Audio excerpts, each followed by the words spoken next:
तो 10,000 वर्ल्ड के पिछले एपिसोड में हमने देखा कि बिंगलुआन टांटियान यू को बताती है कि किस तरह ची लुटियान ने उसके फादर को मारने के बाद उसके ग्रैंडफादर को कैद कर लिया और उसके फैमिली के सभी मेंबर्स को मारकर बचे कुछ मेंबर्स को डार्क अबिस के अंदर कैद कर दिया।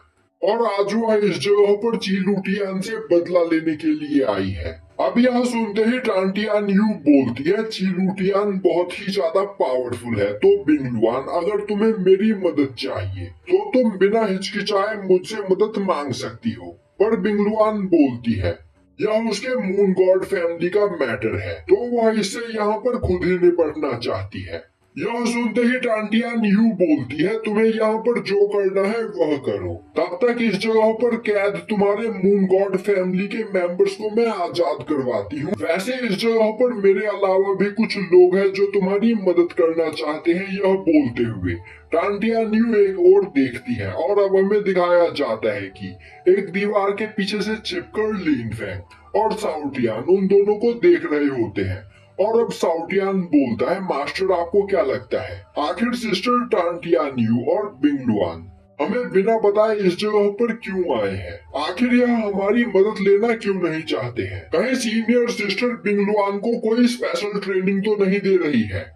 मैंने डिवाइन वर्ल्ड में भी सीनियर सिस्टर को बिंगलुआन को एक कल्टीवेशन टेक्निक देते हुए देखा था। मैं छिपकर उस कल्टीवेशन टेक्निक को सीखना चाहता था, पर सिस्टर टांटियान यू ने मुझे एक थंडर शॉक दिया जिस वजह से मैं सब कुछ भूल गया। तभी लिनफेंग बोलता है ड्रामा करना बंद करो, वह लोग हमसे काफी आगे निकल चुके हैं तो हमें उनके पीछे चलना चाहिए। अब सीन शिफ्ट होता है और हमें दिखाया जाता है कि बिंगलुआन का ग्रैंडफादर एक जगह पर कैद होता है। वहीं पर वह भूख प्यास से तड़प रहा होता है। तभी उसके कैद खाने के बाहर से एक सोल्जर गुजरता है, जिस सोल्जर को देखते ही वह उसके पैरों को पकड़ते हुए उसके लिए थोड़ा पानी मांगता है। अब वह सोल्जर उस ओल्ड मैन का चेहरा पकड़ते हुए बोलता है ओल्ड मास्टर पहले तुम गॉड किंग रैलम के पीक पर हुआ करते थे और सभी लोग बस तुम्हारे नाम से डरा करते थे, पर अब अपनी हालत देखो, तुम कितने ज्यादा कमजोर हो गए हो, यहाँ तक कि तुम्हारी कल्टीवेशन भी डिक्रीज हो गई है। तुम्हें देखकर सच में मुझे तुम पर अब दया आ रही है। तभी वह ओल्ड मैन दोबारा से उस सोल्जर से पानी मांगता है। अब यह सुनते ही वह सोल्जर अपने पास से पानी की बोतल बाहर निकालते हुए उस ओल्ड मैन की ओर आगे बढ़ाता है। और अब वह ओल्ड मैन जैसे ही वह पानी की बोतल लेने की कोशिश करता है, वह सोल्जर हंसते हुए पानी के बोतल को दूर फेंक देता है और बोलता है सपने देखना बंद करो, तुम्हें यहाँ पर एक बूंद भी पानी नहीं मिलेगा और अब तुम यहाँ पर फैमिली के हेड नहीं रहे, तो इस तरह डिमांड्स करना बंद करो। यह बोलते हुए वह उस ओल्ड मैन के हाथों को अपने पैरों से मसलने लगता है। तभी वह सोल्जर अचानक से एक काफी खतरनाक ऑरा को उस जगह पर सेंस करता है और अब वह पीछे मुड़कर देखता है तो उसके पीछे बिंगलुआन खड़ी होती है, जो कि गुस्से में अपने ड्रैगन स्पिरिट से अटैक करते हुए उस सोल्जर को मारते हुए उस कैद खाने के दरवाजे को डिस्ट्रॉय कर देती है। जिसके बाद वह उन सभी चेन्स को डिस्ट्रॉय करते हुए अपने ग्रैंडफादर को आजाद करवाती है, जिन चेन्स का यूज करते हुए उसके ग्रैंडफादर को बांध कर रखा गया होता है। अब वो अपने ग्रैंडफादर के पास आती है। वहीं पर बिंगलुआन के ग्रैंडफादर की हालत बहुत ही ज्यादा खराब होती है, जो देखते ही बिंगलुआन रोते हुए अपने ग्रैंडफादर से माफी मांगने लगती है और बोलती है ग्रैंडफादर मुझे यहाँ पर आने में बहुत देर हो गई, मैं इतनी देरी से आने के लिए आपसे माफी मांगना चाहती हूँ। यह बोलते हुए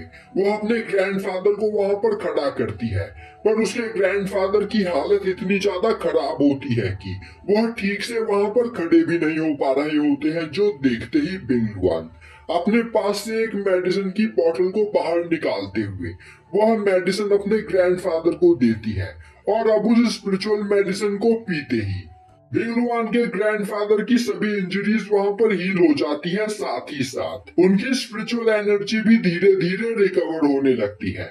जिससे अब वो उस जगह पर थोड़ा अच्छा फील करते हैं। अब बिंगलुआन अपने ग्रैंडफादर को गले लगाते हुए वहाँ पर रोने लगती है। तभी बिंगलुआन के ग्रैंडफादर हंसते हुए बोलते हैं, तुम्हें रोने की कोई जरूरत नहीं। इतने सालों से इस प्रिजन के अंदर रहते रहते मुझे यहाँ पर रहने की आदत हो गई थी, तो मुझे इस जगह पर बिल्कुल भी तकलीफ नहीं हुई। तो तुम्हें मेरे बारे में सोचकर परेशान नहीं होना चाहिए। तभी उस जगह पर एक पर्सन की एंट्री होती है और अब वह पर्सन गुस्से में चिल्लाते हुए बोलता है, आखिर किसकी हिम्मत हुई मेरे सोल्जर्स को यहाँ पर मारने की। अब उस पर्सन को देखते ही ग्रैंडफादर काफी ज्यादा परेशान हो जाते हैं और अब वह बिंगलुआन को वहां से भागने के लिए बोलते हैं।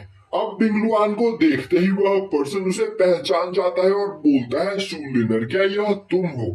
पिछली बार जब मैंने तुम्हारे फादर को मारा था तब तुम फैमिली के ट्रेजर हाउस के अंदर से रिइंकार्नेशन डिस्क को चुराकर यहाँ से भाग गई थी, तो आखिर तुम अब वापस क्यों लौटी हो? तभी बिंगलुआन गुस्से में चिल्लाते हुए बोलती है, तुम एक धोखेबाज हो और तुम यहाँ पर जिंदा रहना डिजर्व नहीं करते हो। यह बोलते हुए वह उस पर्सन के ऊपर अपने स्लैश अटैक का यूज करती है। देखते ही वह पर्सन एक थंडर बॉल टेक्निक का यूज करते हुए उस अटैक को डिस्ट्रॉय करने की कोशिश करता है, पर बिंगलुआन के स्लैश अटैक से टकराते ही उसका थंडर बॉल डिस्ट्रॉय हो जाता है। अब यह देखते ही वह पर्सन हंसते हुए बोलता है, यह देखकर मैं सच में बहुत ही ज्यादा खुश हूँ कि मेरी भतीजी गॉड किंग रैलम पर पहुंच गई है। जो देखते ही बिंगलुआन के ग्रैंडफादर भी काफी ज्यादा हैरान हो जाते हैं। तभी वह पर्सन बोलता है, सुलिनर, तुम मेरी भतीजी हो तो फिर क्यों ना तुम अपने पास मौजूद रेइनकार्नेशन डिस्क मुझे वापस लौटा दो, जिसके बाद तुम्हारे यह अंकल तुम्हें जान से नहीं मारेंगे और मैं बस तुम्हें तुम्हारे ग्रैंडफादर के साथ बगल के प्रिजन में कैद कर दूंगा और कुछ भी नहीं। तो फिर क्यों ना प्यार से तुम वह रेइनकार्नेशन डिस्क मुझे दे दो। तभी बिंगलुआन चिल्लाते हुए बोलती है, अंकल, आज आपका यहाँ पर मेरे हाथों मरना तय है, तो मरने के लिए तैयार हो जाओ। यह बोलते हुए वह अपने आइज लोटस टेक्निक को परफॉर्म करने लगती है, जो देखते ही बिंगलुआन का अंकल हंसते हुए बोलता है, मेरे पास गोल्डन बॉडी टेक्निक है, जिस वजह से तुम्हारे मामूली अटैक्स मुझे यहाँ पर हर्ट नहीं कर सकते हैं। यह बोलते हुए वह बिंगलुआन के लोटस अटैक्स को डिस्ट्रॉय करने लगता है, पर थोड़ी ही देर में वह लोटस अटैक बिंगलुआन के अंकल को वहां पर ओवर पावर करने लगते हैं और अब इस वजह से बिंगलुआन का अंकल वहां पर घायल होने लगता है और अब वो हैरान होते हुए बोलता है, आखिर ऐसा कैसे हो सकता है? मेरे पास गोल्डन बॉडी टेक्निक है, तो आखिर मैं ऐसे मामूली से अटैक से इंजर्ड कैसे हो सकता हूँ? दूसरी ओर बिंगलुआन की पावर को देखकर उसके ग्रैंडफादर भी काफी ज्यादा हैरान होते हैं। तभी बिंगलुआन का अंकल बोलता है, बिंगलुआन, तुम बस इंतजार करो, मैं जल्द ही अपनी वाइफ को लेकर वापस लौटूंगा, जिसके बाद तुम्हें मेरे हाथों मरने से कोई भी नहीं बचा पाएगा। यह बोलते हुए वह एक स्केपिंग टेक्निक का यूज करते हुए वहां से भागने लगता है। तभी लिनफेंग और साउटियान भी उस जगह पर आ पहुंचते हैं और वह उनके आपस में चल रही सभी बातों को सुन लेते हैं, जिसके बाद लिनफेंग साउटियान के साथ मिलकर काफी तेजी से बिंगलुआन के अंकल का पीछा करने लगता है। अब सीन शिफ्ट होता है और हमें दिखाया जाता है कि बिंगलुआन के ग्रैंडफादर बिंगलुआन को एक टूम के पास लेकर आते हैं और यह टूम बिंगलुआन के फादर की होती है। अब उस टूम को देखते ही बिंगलुआन के ग्रैंडफादर रोते हुए बोलने लगते हैं, तुम्हारे फादर एक पियरलेस जीनियस थे। बस 300 साल की ही एज में वह गॉड किंग रैलम के फर्स्ट लेवल पर पहुंच चुके थे। इसमें सारी गलती मेरी है। अगर मैं और भी ज्यादा पावरफुल होता तो मैं अपनी फैमिली को यहाँ पर प्रोटेक्ट कर पाता। मेरा बेटा काफी यंग एज में ही मारा गया, आखिर उसकी एज ही क्या थी? वह बस 300 सालों का था। अब बिंगलुआन भी उस जगह पर बैठकर रोने लगती है और बोलती है कि यह सब कुछ उसकी वजह से हुआ है। उसके फादर उसे बचाने के लिए यहाँ पर मारे गए। तभी बिंगलुआन के ग्रैंडफादर उसे शांत करते हुए बोलते हैं, बिंगलुआन, इसमें तुम्हारी कोई भी गलती नहीं है और तुम यहाँ पर जिंदा हो, यही हमारे लिए काफी है।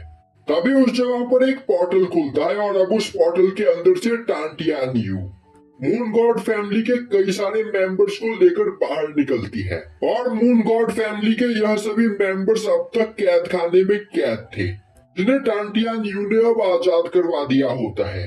और अब वह सभी लोग बिंगलुआन को देखकर काफी ज्यादा खुश होते हैं और बोलते हैं यह तो प्रिंसेस सुलिनर है, प्रिंसेस वापस लौट आई। तभी बिंगलुआन उन सभी लोगों की ओर देखते हुए बोलती है आज से हमारी मून गॉड फैमिली दोबारा से यहाँ पर राइज करेगी और हम उनमें से किसी को भी जिंदा नहीं छोड़ेंगे जिन्होंने हमें धोखा दिया था। अब यह सुनते ही मून गॉड फैमिली के सभी सोल्जर्स वहाँ पर बिंगलुआन को चीयर करने लगते हैं। दूसरी ओर हमें बिंगलुआन के अंकल को दिखाया जाता है जो कि काफी तेजी से भागते हुए अपने वाइफ के पास पहुंचता है और अब उसे देखते ही उसकी वाइफ बोलती है तो फाइनली तुम्हें मेरी याद आ ही गई, तो चलो यहाँ पर थोड़ा टाइम स्पेंड किया जाए।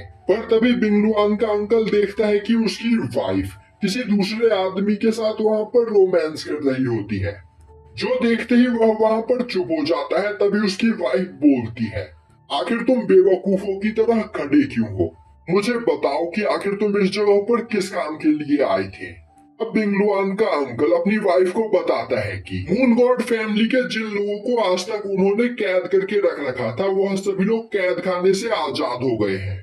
यह सुनते ही उसकी वाइफ गुस्से में खड़ी होते हुए बोलती है यह तुम क्या बकवास कर रहे हो, आखिर किसकी हिम्मत हुई मेरे कैदियों को यहाँ पर आजाद करने की, मैं उसे जिंदा नहीं छोड़ूंगी, मुझे उनके पास लेकर चलो।